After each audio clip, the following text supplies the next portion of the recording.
वाट पाहीन पण एसटीनेच जाईन असं म्हणत दररोज लाखो प्रवासी लालपरीने प्रवास करतात। राज्यातील शहरं आणि खेड्यांना जोडणारी एसटी ही सर्वसामान्य प्रवाशांची जीवनवाहिनी मानली जाते। त्यामुळे महाराष्ट्राच्या अर्थकारणात एसटीचं अनन्यसाधारण महत्त्व आहे।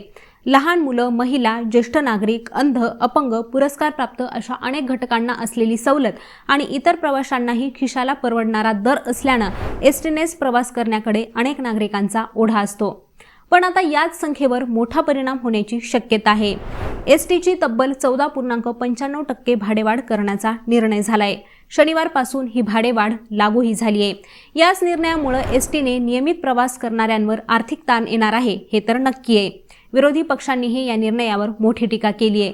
पण परिवहन मंत्री प्रताप सरनाईक यांनी एसटीला प्रतिदिन 3 कोटी रुपयांचं नुकसान होतंय, डिझेलचा खर्च, मेंटेनन्सचा खर्च वाढलाय, ही आणि अशी अनेक कारणं देत ही भाडेवाढ अपरिहार्य असल्याचं म्हटलंय। आता याच सगळ्या घडामोडींच्या पार्श्वभूमीवर आपण पाहणार आहोत एसटीला तोटा होण्याची नेमकी काय कारणं आहेत, एसटीला भाडेवाढीची गरज का पडली आणि या निर्णयानुसार नवीन दर काय असतील ते। परिवहन मंत्री प्रताप सरनाईक म्हणालेत की एसटी महामंडळाची स्थिती चांगली नाही। मासिक उत्पन्न आणि खर्च यांचं गणित जुळत नाही। एसटीच्या उत्पन्नापेक्षा खर्च अधिक आहे। एसटीला दिवसाला 3 कोटी रुपयांचं नुकसान होतं, त्यामुळे भाडेवाढ अपरिहार्य आहे। आता एसटीची ही अशी स्थिती का झाली आहे हे आपण सुरुवातीला जाणून घेऊयात। सवलतींची वाढलेली संख्या आणि रक्कम ही एसटीची स्थिती तोट्यात जाण्याचं पहिलं कारण आहे। दररोज 55 लाख प्रवासी एसटीचा प्रवास करतात।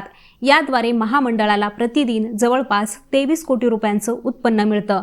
पण यामध्ये सवलतीच्या प्रवाशांची संख्या मोठी आहे।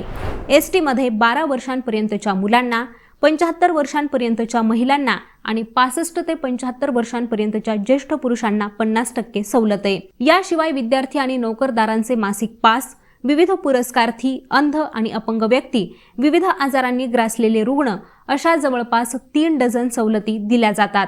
याच सवलतींमुळे प्रवासी वाढल्याचा दावा हा सरकारकडून केला जातो, जो खराही आहे। पण त्यामुळे वाढलेली सवलतीची रक्कमही लक्षात घ्यायला हवी। 2022-23 मध्ये 22 कोटी 35 लाख सवलतीच्या प्रवासाचे लाभार्थी होते। या सवलतीची रक्कम ही 1575 कोटी रुपये होती। हीच संख्या 2023-24 मध्ये वाढून 89 कोटी 36 लाख प्रवाशांनी सवलतीचा लाभ घेतला होता।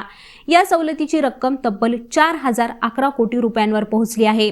मध्यंतरी ऑगस्ट महिन्यात एसटीच्या 31 पैकी 20 विभागांनी नफा कमावला होता, पण 11 विभाग तोट्यातच होते। आता तिसरं प्रमुख कारण सांगायचं झालं तर एसटीला डिझेलवर कोणतीही सूट नाही हे तिसरं प्रमुख कारण आहे। एसटीला साधारण दररोज 12 लाख लिटर डिझेल लागतं।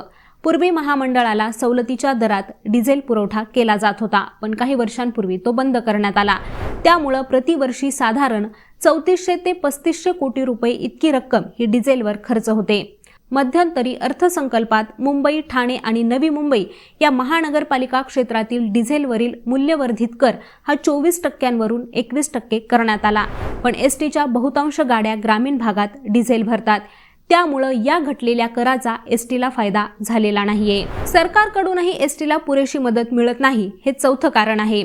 शासनाकडून गत अर्थसंकल्पात एसटीसाठी कोणतीही तरतूद केली नसल्याचा दावा हा एसटी कर्मचारी काँग्रेसचे सरचिटणीस श्रीरंग बर्गे यांनी केला होता। एसटी निधीच्या तरतुदींपासून उपेक्षित राहिली। विकास कामांसाठी आणि नव्या गाड्या घेण्यासाठी अर्थसंकल्पात एका पैशाचीही मदत केली नाही असंही ते म्हणाले होते।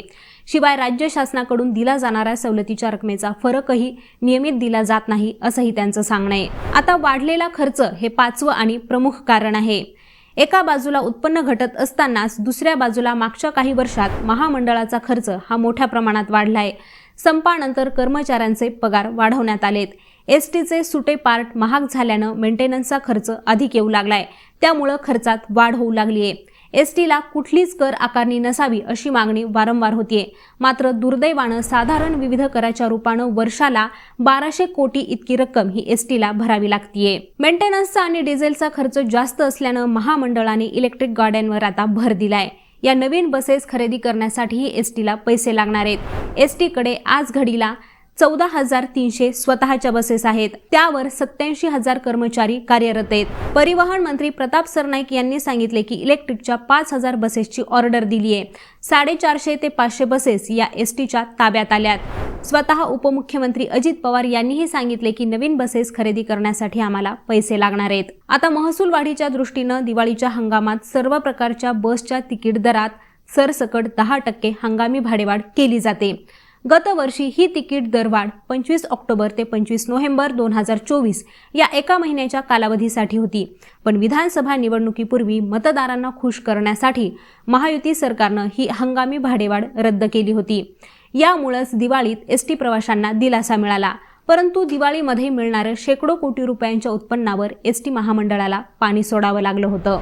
एसटी महामंडळाला 21 ते 23 ऑक्टोबर 2022 या दरम्यान दिवाळी हंगामात 218 कोटी रुपयांचं उत्पन्न मिळालं होतं।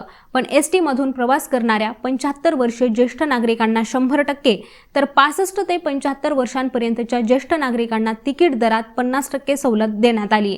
शिवाय 75 वर्षांपर्यंतच्या सरसकट सगळ्याच महिलांना 50% सवलत देण्यात आली आहे। यामुळे 2023 मध्ये दिवाळीत एसटीतून प्रवास करणाऱ्या प्रवाशांच्या संख्येत लक्षणीय वाढ झाली होती। एसटीनं 2023 मधील दिवाळीत 8 ते 27 नोव्हेंबर 2023 या कालावधीत 10% हंगामी भाडेवाढ केली होती। तरीही प्रवाशांनी एसटी मधूनच प्रवास करणं पसंत केलं होतं। एसटीला या कालावधीत 615 कोटी रुपये उत्पन्न मिळालं होतं। त्यातही 20 नोव्हेंबर 2023 या एकाच दिवशी तब्बल 37.63 कोटी रुपये उत्पन्न मिळालं होतं। एसटीच्या इतिहासातील हे विक्रमी दैनंदिन उत्पन्न ठरले। यंदाही एसटीकडे हे उत्पन्न मिळवण्याची संधी होती, पण शासनाने भाडेवाढ रद्द केली होती। तर या सगळ्या कारणांमुळे शासनानं एकत्रित 14.95% भाडेवाढ करण्याचा निर्णय जाहीर केलाय। त्यानुसार आता नवीन दर काय असतील तेही जाणून घेऊयात। एसटी मधून प्रवास करताना एक टप्पा हा 6 किलोमीटरचा असतो। आतापर्यंत एका टप्प्यासाठी 8 रुपये 70 पैसेनुसार तिकीट दर होते। आता नवीन निर्णयानुसार प्रति टप्पा 11 रुपये आकारले जाणार आहेत। जलद सेवा साधारण आणि रात्र सेवा साधारण बसचं भाडंही सारखंच असणार आहे। निम आरामासाठी 11.85 रुपयांऐवजी 15 रुपये मोजावे लागतील। तर शिवशाही एसी बसचं भाडं हे 12.35 रुपयांवरून 16 रुपये झाले। तर शिवशाही स्लीपर एसी बससाठी 17 रुपये मोजावे लागणार आहेत। तसंच शिवनेरीच्या एसी बसचं भाडं हे 18.50 रुपयांवरून 23 रुपये करण्यात आले। तर शिवनेरी स्लीपरचं भाडं हे 28 रुपये झाले। आता मंडळी, यानुसार तुम्हाला तुमच्या रोजच्या गंतव्यस्थानापर्यंत पोहोचण्यासाठी किती तिकीट दर झालेले आहेत ते आम्हाला कॉमेंट करून नक्की सांगा। आणि यांसारखेच माहितीपूर्ण व्हिडिओ जाणून घेण्यासाठी लेट्सअप मराठीला सर्वच सोशल मीडिया हँडलवरती फॉलो करायला विसरू नका आणि पाहत रहा लेट्सअप मराठी।